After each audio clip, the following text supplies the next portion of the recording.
Narcissists want you to think they have it all figured out, that they're always in control, always a step ahead. But the truth is, there are things they simply can't grasp. And that's exactly why they can't answer these 6 questions I'm about to share with you now. And these questions aren't just hypotheticals, they strike at the very core of what narcissists work to hide. And once you hear them, you might start to see your past conversations in a whole new light. If you've ever been left feeling like something just didn't add up, I put together a free quiz to help you make sense of it. It's designed to show you exactly where you might be stuck in the narcissistic abuse cycle and what steps to take to start getting out. You'll find that linked in the description. But even as you're watching, I want you to pay attention to which of these questions you've actually tried to ask someone. Maybe even write it down or drop it in the comments, because how they responded or didn't might say more than you realized at the time. So let's get into that first question. What makes you happy? If a narcissist were truly honest in answering this question, the answer would be nothing, really. Narcissists tend to look for things to make them happy. And yes, one of those things is supply. And that often means new relationships. And you were once the new supply that made the narcissist happy. And this would have been in the idealization phase. This is when they're idealizing you and they think that you're amazing. Right before the devaluation phase hits, where this major illusion starts falling apart. But happiness really is an inside job. External things can't sustain your happiness for very long, so it's really important that you're truly happy inside. So when you ask a narcissist what makes them happy, you might hear about their new car, their new relationship, or maybe a job. But ask the same question a few months later, and you're likely to get a different answer. And if they don't point to an object or something that's currently providing supply for them, they might just tell you what they think you want to hear. You make me happy, or my kids make me happy. But you notice that they're just as miserable around you and their kids as ever. And you'll also notice that they can't be bothered to spend time with or around this apparent source of happiness. Curious, isn't it? Have you ever asked a narcissist what makes them happy? I'd love to hear how that went in the comments. So, the second question a narcissist can't really answer is, why do you keep discarding me and then coming back around? And this is for narcissists who discard and then hoover. Many of them do, but not all of them do. So, what that means is they'll end the relationship, usually in a very blunt and dramatic fashion, and then they'll come crawling back days, weeks, or months later. But the narcissists who discard and hoover can't, for the life of them, explain why they're doing it. They're back because they realize suddenly that you were their soulmate and they were just too distracted to see it before. Or at least that's what they want you to think. Actually, pause for a second. Can you think of a time they came back like nothing happened? Maybe they acted like you were the one who needed to prove something, or gave you just enough apology to keep you hooked. Keep that moment in your mind. We're going to come back to it later. But if you ask them at any other time, when they're not actively hoovering, and they'll probably just shrug it off and call the question ridiculous. Why do you ask such ridiculous questions?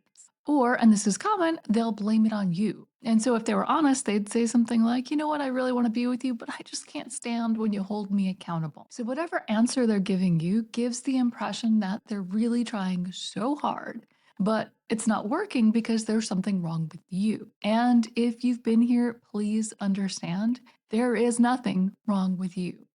Sure, you're not perfect. But this whole discard and hoover thing isn't because of anything you've done. It's the way the narcissist operates. It's the way they have to operate. And you would have ended up here no matter what you said or did. So I want to ask you, have you ever tried to get a narcissist to make sense of their absurd behavior? From my experience, trying to get an answer from a narcissist is almost as frustrating as the absurd behavior itself. So let me know if you agree. And the third question narcissists can't answer is, what would you change about yourself? Now, the kind of answer you'll get if you ask a narcissist this question is along the lines of, well, why mess with perfection? You may even get a more honest answer from a vulnerable narcissist, depending on when you ask. But this will usually still be surface level, and maybe even something that they can't really change, like, I would turn my brown eyes green. And while that's not a wrong answer, the narcissist really isn't going to get too deep with this one.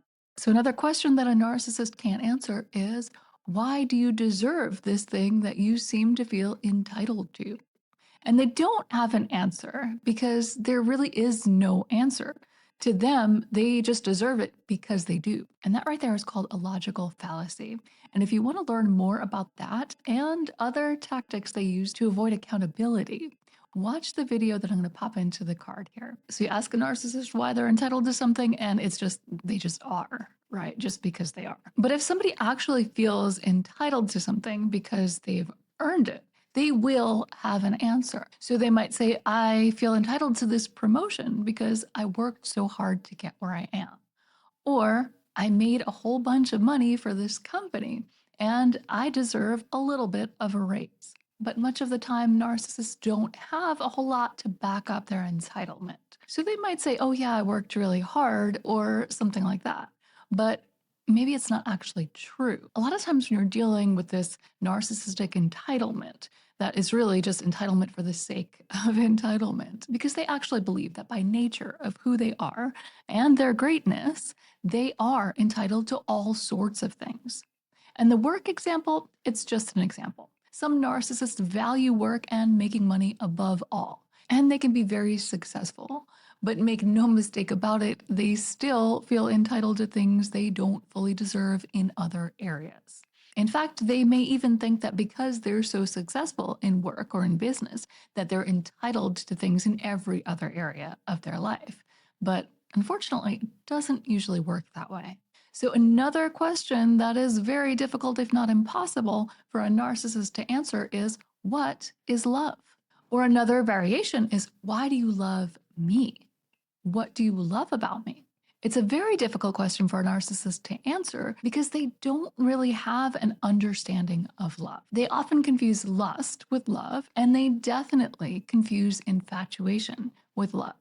But these things, if you've ever been in love, you know these things aren't love, and neither of these things are lasting. These are the things that fade away over time. And this confusion is exactly why a narcissist will profess their love so early on, because they think that's what love is. And so when you get to the stage where you actually might start to love someone for who they are, flaws and all, that's when the narcissist checks out. Because without sufficient emotional empathy, it's very difficult to have those deep, meaningful connections with other people. And so they end up looking at relationships as very transactional. And unfortunately, because they don't really understand what love is, they don't think anyone else does either. So they think that everyone else views relationships in the same way that they do. And this is why it's so common for a narcissist to say at the end of a relationship that I've fallen out of love with you. And sometimes this cycle can happen really fast. So you get the really fast I love yous, and then you get the really fast I've fallen out of love with you. But sometimes from narcissists, people are getting that I've fallen out of love with you around the time that in a healthier relationship, people would actually be saying, I love you naturally. That's when people start developing these deeper feelings and a deeper sense of commitment towards a person. So, another question that narcissists can't answer is, why won't you answer my questions? If you've ever had an argument with a narcissist, or if you've tried to ask them something that they're hiding from you, you know how these conversations can go in circles. They literally run in circles. You'll end up exactly where you started or end up somewhere completely different, maybe like on another planet. And now remember that moment I asked you to hold on to, the one where their apology felt more like a trick than a real answer. That's not an accident. That right there is the pattern. And this, what you're about to see, is exactly how they avoid giving you the truth. Because this is when you'll usually encounter what we call narcissistic word salad. And I have a whole video on this tactic, and I'll link to that in the description. But for the sake of clarity right now, it's essentially when a narcissist starts speaking nonsense. In the context of narcissism, it really does a good job of portraying the mix of things that you'll get when you try to hold a narcissist accountable. So, the reason why a narcissist can't answer any of these questions is because they don't have the answers. And as far as they're concerned, there are no answers. For example, love is a mysterious thing that no one understands. And they're entitled to something just simply because they are. And some of these questions, when you ask, you might get met with frustration because they don't have an answer, especially if you're asking them to take any sort of accountability. It's definitely going to irritate the narcissist, and they're probably going to lash out at you for asking these questions that they can't answer. So, one more question that might sound familiar: why are you always the victim? And this question flips the script, and not in the way that you might think. Narcissists often are the ones playing the victim, but the second you question their actions, suddenly you are attacking them. So ask why they always seem to be the ones suffering, no matter the situation, and you'll either get a meltdown or a monologue. Either way, you won't get the truth. Because deep down, they know if they're not the victim, they have to be the villain. And that's a role their ego won't accept. And if you found this video helpful, there's another video I really want you to see. It walks through some of the things most people brush off at first. But in hindsight, they were signs. The kind of signs that explain how you ended up here in the first place.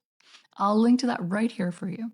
And as always, if you found value in this video, please do like, share, and subscribe. These things really do help the channel and the video. And I will see you next time.